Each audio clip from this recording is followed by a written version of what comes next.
My friend's girlfriend committed the ultimate dinner party sin by bringing her own food and mixing it with everything I served, then insulting my cooking in front of everyone. I felt completely justified asking her never to return to our monthly gatherings. I had been looking forward to this dinner for weeks. After missing last month's gathering due to a terrible flu that left me bedridden for 10 days, I was determined to make this dinner party something special, something memorable. Our little group had been meeting monthly for nearly 4 years now, and these dinners had become the highlight of my social calendar. We were an eclectic mix of cultures and backgrounds, brought together initially through work, but bound now by genuine friendship and a shared love of good food. The tradition had started almost by accident. Someone had suggested we all go out for dinner to celebrate a colleague's promotion, but we quickly discovered that finding a restaurant that could accommodate all our dietary requirements was nearly impossible. Between kosher requirements, halal restrictions, and a severe nut allergy that one of us managed, regular restaurants became a minefield of anxiety and limited options. So we had decided to cook for each other instead, rotating hosts monthly, with everyone contributing to a shared fund that covered groceries. It was brilliant, really. Each person would showcase their cultural heritage or family recipes, and we'd all get to experience authentic home cooking from traditions different from our own. I had watched my friend make traditional Ethiopian injera from scratch, spent hours learning about Greek meze platters, been amazed by the intricate preparation of Kurdish dolma. My boyfriend, who had been with me since our university days, had become as much a part of this group as I had. He loved these evenings, often helping me prepare when it was my turn to host. This month, I had decided to go all out. I wanted to share the foods of my heritage, the dishes my mother and grandmother had taught me to make, the flavors that meant home to me. Pakistani cuisine is complex and time-consuming, with layers of spices and techniques that can't be rushed. I had taken 2 days off work specifically to prepare, starting with the samosa dough and fillings, the marination for the chicken, the slow cooking of the palak aloo. My apartment had smelled divine for 48 hours straight. The aroma of garam masala, cumin, coriander, and cardamom had seeped into every corner of my home. My boyfriend had helped me roll out the naan dough and had been my official taste tester, declaring everything absolutely perfect. I had made both vegetable and meat samosas to ensure everyone could enjoy them, had carefully prepared the achari chicken with just the right amount of pickling spices, had spent hours getting the biryani rice to that perfect fluffy consistency while ensuring the vegetables were cooked through but not mushy. The carrot halwa had been my grandmother's recipe, slow cooked with milk and sugar and cardamom until the carrots became sweet and tender, then topped with vanilla ice cream for serving. I had even bought special serving dishes, wanting to present everything beautifully. This was my art, my love letter to my friends, my way of sharing something deeply personal. Everyone had arrived on time, bringing their usual warmth and enthusiasm. The table looked beautiful, set with colorful dishes and tea lights flickering gently. My boyfriend had helped me arrange everything while people settled in, catching up on the month's news and changes. There were 7 of us regulars, plus partners who attended when available. This evening we had 9 people total, including my friend and his girlfriend. She had been attending for about 5 months now, having been introduced to the group during the summer. I hadn't spent much one-on-one time with her, but she had seemed pleasant enough during the previous dinners. She was Korean, worked in graphic design, and seemed quiet but friendly. Her boyfriend, my friend, was clearly smitten with her, and I had been happy to see him so content. His previous relationship had ended badly about a year ago, and he deserved happiness. As we all sat down and I began bringing out the dishes, explaining each one and its significance, I felt a surge of pride and nervousness. Cooking for people you care about is always vulnerable. You're offering them something you've created, hoping they'll enjoy it, fearing they might not. But everyone's initial reactions were wonderful. The samosas were praised for their crispy exterior and flavorful filling, people were taking photos of the beautifully arranged platters, and the conversation was flowing easily. Then I noticed her reaching into her bag and pulling out a medium-sized plastic container. When she opened it, the distinctive, pungent smell of kimchi filled the immediate area. I watched, confused, as she spooned a generous amount onto her plate, then proceeded to take a samosa and place kimchi directly on top of it before taking a bite. Now, I have nothing against kimchi. I actually love fermented foods and have made my own kimchi several times. I appreciate Korean cuisine and the complexity of their fermentation techniques. But kimchi has a very strong, distinctive flavor profile, dominated by garlic, ginger, chili, and that particular fermented tang. It's designed to be powerful, to cut through rich foods and cleanse the palate. When you add it to other dishes, it completely dominates the flavor profile. I tried not to let it bother me as we moved through the appetizer course. Maybe she just really loved kimchi. Maybe it was a comfort food thing. But as we transitioned to the main course and I watched her spooning kimchi onto her biryani, something in me snapped. I had spent hours layering flavors into that biryani, carefully balancing the spices, ensuring the vegetables were seasoned perfectly, that the rice had absorbed just the right amount of the cooking liquid. "Would you mind trying the food without the kimchi?" I asked, trying to keep my tone light and friendly. "I'd really love to know what you think of the actual flavors." She looked up at me, her expression difficult to read. "I need to eat everything with kimchi," she said flatly. One of my other friends sitting nearby spoke up. "Funny, you've never brought kimchi kimchi to any of our other dinners. This is the first time I've seen you with it. There was an awkward pause. She set down her fork and looked directly at me. The kimchi is the only thing making your food taste good, she said, her voice cold. It's too bland without it. I felt like I'd been slapped. The entire table went silent. Have you ever had Pakistani food before? I managed to ask, my voice barely steady. She actually sneered, her lip curling slightly. No, I haven't, and now I know why. The insult hung in the air like a physical thing. I saw my boyfriend's hand clench into a fist on the table. I saw the shock on everyone else's faces. This wasn't just about preferring kimchi. This was a direct, deliberate insult to my culture, my food, my effort, and my hospitality. I think you should leave, I said quietly. She stood up immediately, grabbing her container of kimchi. I was planning to anyway. Come on, she said to her boyfriend. Take me home. He looked torn, glancing between her and me, clearly mortified. I'm really sorry, he mumbled to the table, then followed her out. The door closed behind them, and for a moment, nobody spoke. Then my boyfriend put his arm around me, and someone else said, well, that was completely out of line, and the others murmured agreement. We tried to continue the dinner, and everyone was extra complimentary about the food, clearly trying to make me feel better. But the evening was ruined for me. Every bite of food I took tasted like ashes. All I could think about was the sneer on her face and the dismissive cruelty in her words. The next morning, I woke up still feeling hurt and angry. My boyfriend had stayed over, and he made me breakfast while I sat at my kitchen table, rehashing the previous evening for what felt like the 100th time. She was deliberately cruel, he said, setting down a plate of eggs and toast in front of me. Everyone saw it. You have nothing to feel bad about. I don't feel bad, I insisted. I feel angry. I worked so hard on that meal. I wanted to share something meaningful, and she just dismissed it. Dismissed me, dismissed my entire culture. My phone buzzed. It was a text from my friend, her boyfriend. I'm so sorry about last night. She told me what happened was your fault, but I was there. I saw everything. She was completely out of line and offensive. I've told her that. I understand if you're upset. I appreciated his message. At least he recognized how inappropriate her behavior had been. I texted back, thank you for apologizing. I appreciate it. I just want to move on from this. There was a pause, then another message came through. Of course, she won't be coming to any more dinners. I've already told her that wasn't acceptable. I felt a mixture of relief and vindication. My boyfriend read the messages over my shoulder and nodded approvingly. Good. He handled that right. But apparently, my friend had told his girlfriend about our conversation, because an hour later, my phone exploded with a long text message from her. It was paragraphs of accusations, claiming I was holding a grudge for no reason, that I was trying to come between her and her boyfriend, that I was being unreasonable and controlling. She insisted that if I had really been fine with moving on, as I'd told him, then I would have no problem with her attending future dinners. I read the message 3 times, feeling my anger reignite with each reading. The audacity of it was breathtaking. She had insulted me in my own home, dismissed hours of my labor, made a racist comment about my cultural food, and now she was painting herself as the victim. I didn't respond to her message. Instead, I called my friend. Did you see what she sent me? I asked when he answered. No, what did she say? I read him portions of the message. There was a long silence on his end. I don't know what's going on with her, he finally said, sounding exhausted. She's never acted like this before. I've told her multiple times that what she did was wrong, but she won't admit it. She keeps saying she was just eating food the way she wanted to eat it and that you were being controlling. I wasn't being controlling, I said, my voice rising despite my efforts to stay calm. I was asking a guest in my home to actually taste the food I'd spent days preparing before drowning it in something completely different, and then she insulted me and my culture directly to my face. I know, he said miserably. I know, I'm really sorry. I don't want this to affect our friendship. It won't, I assured him. But I meant what I said. I don't want her at our dinners. These evenings mean a lot to me, and I can't relax and enjoy them if she's there after what happened. I understand, he said. I'll talk to her again. My friend continued attending the monthly dinners alone. The atmosphere slowly returned to normal, though there was an unspoken acknowledgement that something had shifted. He never brought up his girlfriend, and we didn't ask. I assumed they were still together because he never mentioned a breakup, but it was clear he had accepted that she wasn't welcome at our gatherings. The dinners continued as they always had. In October, we had a beautiful Greek feast with multiple types of meze, grilled fish,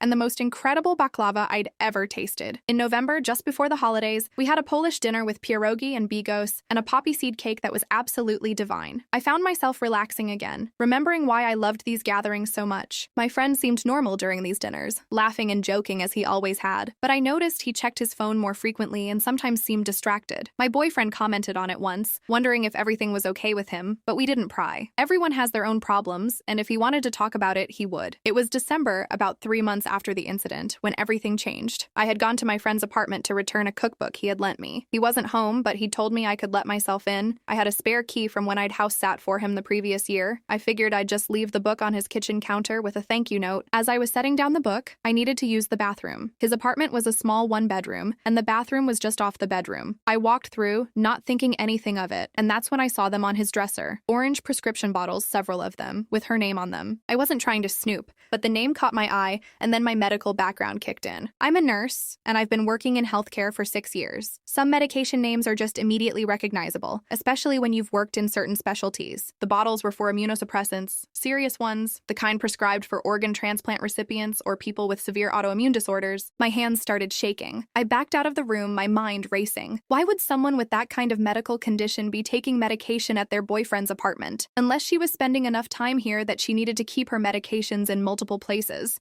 Unless her condition was serious enough that she couldn't risk being without them. I sat down on his couch, feeling dizzy. Immunosuppressants meant her immune system was compromised, either because of disease or because doctors had deliberately suppressed it to prevent organ rejection or to control an autoimmune condition. People on those medications had to be incredibly careful about food safety. They had to avoid certain foods entirely. They were at high risk for food poisoning that could be deadly. And then it hit me like a freight train. Fermented foods like kimchi are generally considered safer for people with compromised immune systems because the fermentation process can actually eliminate harmful bacteria. The probiotics in kimchi might even be beneficial, and she would have wanted to ensure anything she ate was from a source she trusted completely. She hadn't been insulting my food. She had been trying to protect herself. I started crying right there on my friend's couch, huge gulping sobs that I couldn't control. The sneer I thought I'd seen on her face, the coldness in her voice, all of it recontextualized in an instant. She had been scared. She had been trying to eat safely at a dinner party where the host, me, was asking her to consume food without the one thing she'd brought that she knew was safe for her compromised immune system. And when I'd pushed, when I'd asked in front of everyone why she needed the kimchi, she'd lashed out rather than reveal her medical condition to a table full of near strangers. She'd said cruel things to end the conversation, to make me angry enough that I'd stop asking questions, stop pushing her to eat food that might literally kill her given her condition. I had banned her from our dinners. I had made her boyfriend choose between his friend group and his girlfriend who had a serious medical condition. I had judged her as rude and culturally insensitive when she was actually just trying not to end up in the hospital, or worse. I was still crying when my friend came home an hour later. He stopped dead when he saw me on his couch, immediately concerned. What's wrong? What happened? I couldn't speak for a moment. Finally, I managed, why didn't you tell me? His face went through several expressions very quickly. Confusion, then understanding, then resignation. He sat down heavily in the chair across from me. She made me promise not to tell anyone, he said quietly. She's incredibly private about it. She doesn't want pity or special treatment or for people to treat her differently. What's wrong with her? I asked, though part of me wasn't sure I wanted to know, wasn't sure I could handle knowing. He ran his hands through his hair. She has lupus, systemic lupus erythematosus. It's severe. She's on high-dose immunosuppressants to keep it under control, but it means her immune system is essentially non-functional. She has to be incredibly careful about food safety, about infections, about everything. The kimchi, I whispered. The kimchi is something she makes herself, he explained. She controls every aspect of its preparation. She knows it's safe, and the fermentation actually helps her digestion, which is often affected by her medications. She started bringing it to dinners about a month before the incident at your place because she'd had a health scare. She'd gotten food poisoning from restaurant food and ended up hospitalized for 4 days. After that, she was terrified of eating anything she hadn't prepared herself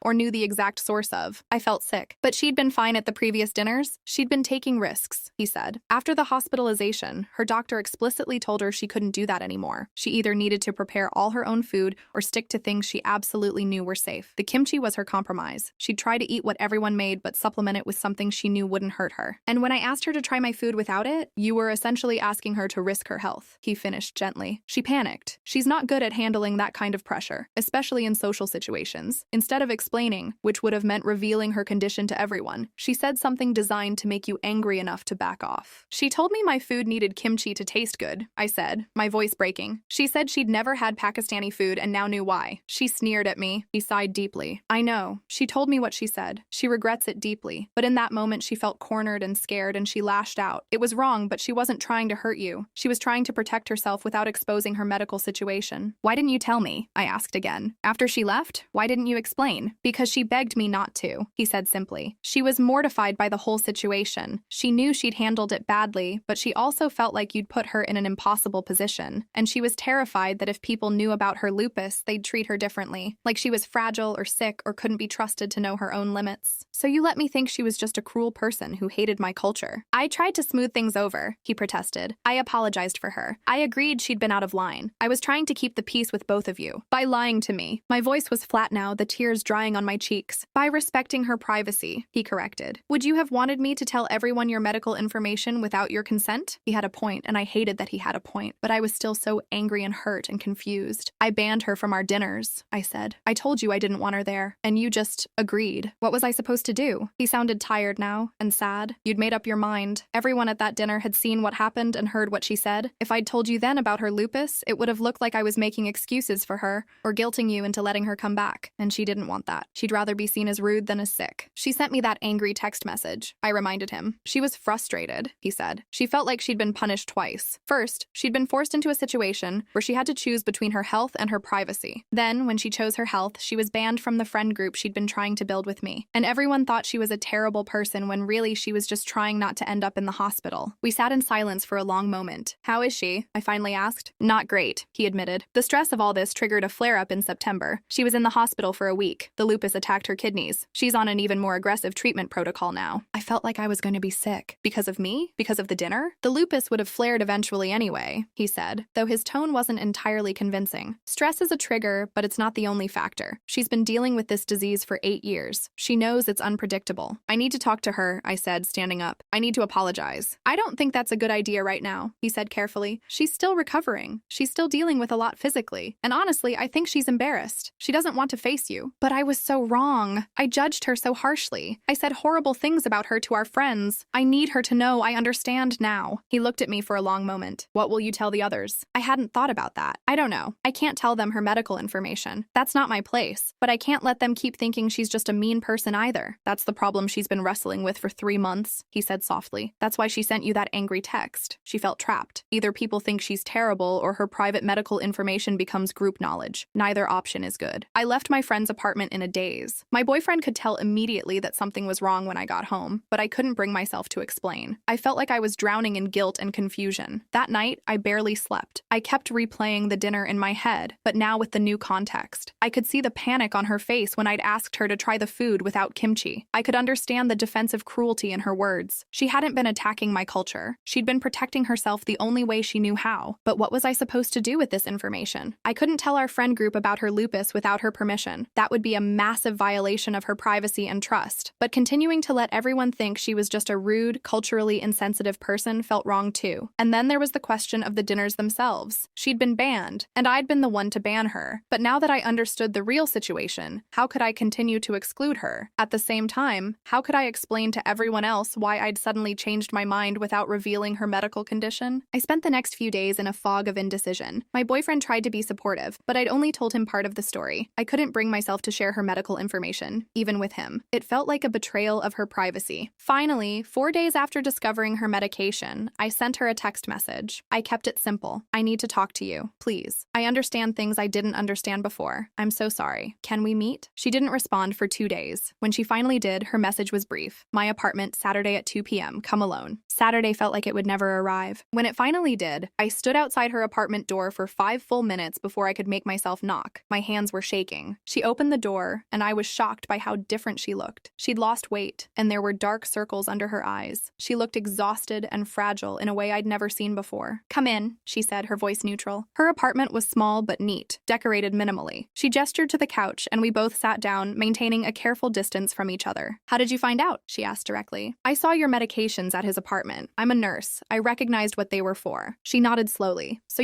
I know you have lupus. I know you're on immunosuppressants. I know that food safety is a major concern for you. I took a breath. And I know that I put you in an impossible situation at my dinner party. I'm so sorry. She was quiet for a moment, studying her hands. Did he tell you I was in the hospital? Yes. Did he tell you it was because of the stress from all of this? He said stress was a factor, but that lupus flares are unpredictable. She laughed, but there was no humor in it. He's trying to make you feel better. The truth is that the stress of that dinner, of being essentially outed as either rude or sick in front of a group of strangers, of losing access to the one social group I'd been building with him, all of it contributed to the flare. My doctor said as much. I felt tears starting again. I'm so sorry. If I had known. But you didn't know, she interrupted. And I couldn't tell you. That's the impossible position people like me are always in. Do we disclose our medical conditions and risk being treated like we're fragile or attention-seeking? Or do we try to manage quietly and risk being seen as rude or difficult when we have to prioritize our health? You could have just explained about food safety concerns, I said tentatively. You didn't have to tell everyone about your lupus. You could have just said you had a sensitive stomach or dietary restrictions. Could I? She asked sharply. You were already interrogating me in front of everyone about why I'd brought kimchi. You'd never asked anyone else about their food choices. If I'd said said I had dietary restrictions, would you have just accepted that and moved on? Or would you have asked what kind of restrictions, what I couldn't eat, why I couldn't eat certain things? Where does that line of questioning end except with me having to either lie extensively or reveal my medical condition? She was right, and I knew it. I probably would have pushed for more information, thinking I was being helpful or accommodating. You're right. I'm sorry. I should never have put you on the spot like that. We sat in uncomfortable silence for a moment. Then she spoke again, her voice softer now. Do you know what it's like to be sick like this? She asked. To have your own body attack itself constantly? To be on medications that keep you alive but also make you vulnerable to every infection, every bacteria, every tiny food safety issue that healthy people never have to think about? I shook my head, unable to speak. I was diagnosed 8 years ago when I was 23, she continued. Before that, I was healthy, active, normal. I loved trying new restaurants and foods. I was adventurous. Then suddenly my body declared war on itself, and everything changed. I've been hospitalized 7 times in 8 years. I've had kidney involvement, lung involvement, neurological symptoms. I've lost jobs because employers don't want to deal with someone who might suddenly need to miss weeks of work. I've lost friends because I had to cancel plans too often or couldn't do things they wanted to do. She paused, her hands clenched in her lap. When I met him, I didn't tell him for the first 3 months. I was so scared he'd run away like others had before. When I finally did tell him, he was amazing about it. He learned everything he could about lupus. He came to doctor appointments. He never made me feel like a burden. And when he told me about these dinners with his friends,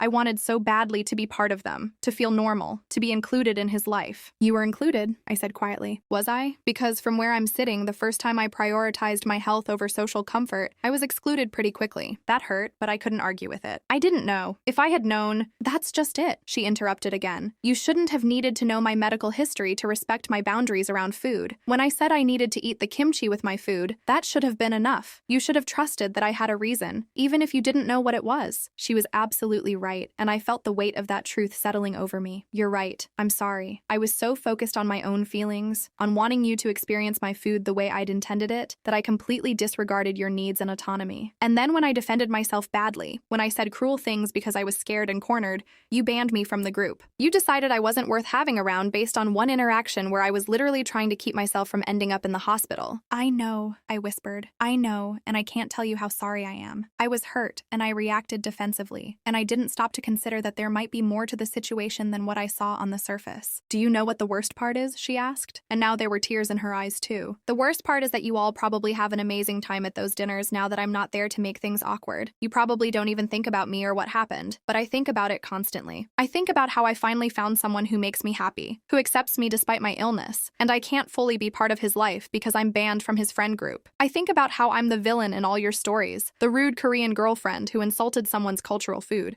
and I can never defend myself without violating my own privacy. The tears were flowing freely down my face now. I think about it too. That dinner was ruined for me. It haunts me, but not because of what you did. Now I know that. Because of what I did. Because I was so focused on my own hurt feelings that I didn't stop to think about why someone might behave that way. So what happens now? She asked. You know my medical history. You know why I did what I did. Does that change anything? Or am I still banned from the dinners because telling everyone the truth would violate my privacy? I want to fix this, I said desperately. I want you to be able to come to dinners. I want our friend group to know you're not the person they think you are. But I don't know how to do that without explaining things you should have the right to keep private. There is no good solution, she said flatly. That's what I've been trying to tell you. This is the reality of having an invisible chronic illness. Every situation becomes a calculation of disclosure versus privacy, of self-advocacy versus self-protection. And no matter what choice you make, someone ends up hurt or angry or disappointed. We talked for another 2 hours that afternoon. She told me more about living with lupus, the pain, the fatigue, the constant fear of flares, the isolation of having a disease most people don't understand. She told me about the guilt she felt about burdening her boyfriend, about the frustration of watching her life get smaller and smaller as her health imposed more and more limitations. I told her about my work as a nurse, about how I should have known better, should have recognized that someone insisting on specific food protocols might have medical reasons. I told her about how much those dinners meant to me, but how hollow they'd felt since that night, knowing I'd hurt someone so badly. Eventually, we came to a tentative agreement. She would write something I could share with the group, not her full medical history, but a general explanation that she had dietary restrictions related to a chronic health condition, and that she'd handled the situation poorly because she was caught off guard and scared. I would apologize to the group for how I'd handled the situation and advocate for her to be welcomed back. It wasn't perfect. She was still having to disclose more than she wanted to. I was still having to admit I'd been wrong in front of everyone, but it was something. It was better than the alternative of just letting the current situation continue continue. That next dinner was one of the hardest things I've ever done. With her permission, I stood up before we ate and addressed the group. I need to talk to you all about what happened at my dinner party 3 months ago, I began, my voice shaking slightly. I've learned some things since then that have completely changed my understanding of that evening, and I need to apologize to all of you, but especially to her. I told them what she'd given me permission to share, that she had a chronic health condition that required her to be extremely careful about food safety, that she'd brought the kimchi as a safety measure because she'd recently been hospitalized for food poisoning, that my questioning her about it in front of everyone had put her in an impossible position. I explained that rather than disclose her medical situation to a room full of people she barely knew, she'd lashed out defensively and said things she regretted. I should have respected her boundaries, I continued. When she said she needed to eat the kimchi with her food, I should have accepted that and moved on. Instead, I pushed her, and then when she reacted badly to being pushed, I banned her from our dinners without trying to understand why the situation had escalated the way it did. I was wrong, and I'm sorry. The room was silent. I could see various reactions on people's faces. Surprise, confusion, understanding slowly dawning for some. My friend spoke up, his girlfriend beside him. She also wants to apologize, he said. She knows she said hurtful things. She regrets them deeply. She was scared and defensive, but that doesn't make what she said okay. She nodded, looking uncomfortable but determined. I'm sorry for what I said. I know it came across as insulting your culture and your cooking. That wasn't my intent, but intent doesn't erase impact. I handled the situation badly, and I'm sorry for hurting you.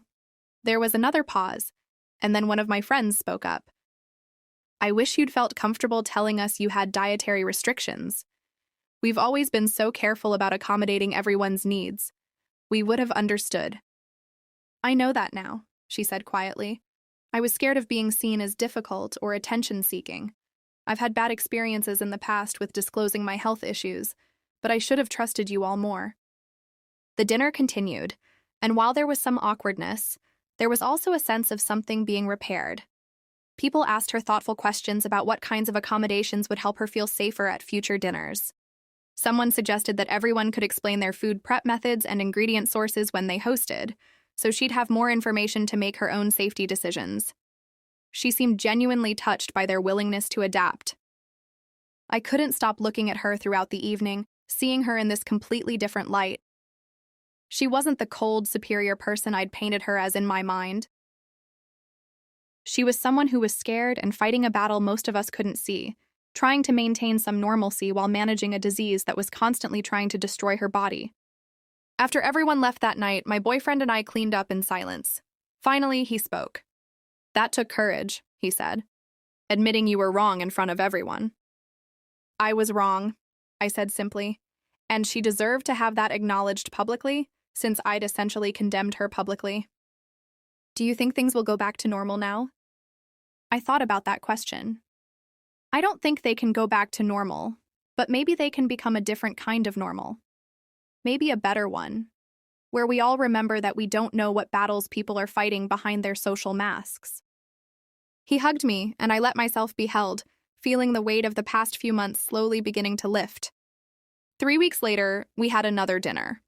This time she came prepared with her kimchi, but also participated fully in the meal, explaining when she asked questions about ingredients that it was related to her health needs. The group adapted naturally, and someone even made a Korean-inspired dish as one of the courses, specifically asking her advice on preparation to ensure it was safe for her to eat. I watched her laugh at someone's joke, watched her and her boyfriend exchange warm glances, watched her slowly relax in a way she never had at the previous dinners she'd attended. And I felt grateful. Grateful that we'd found a way through the misunderstanding. Grateful that she'd been willing to give us another chance.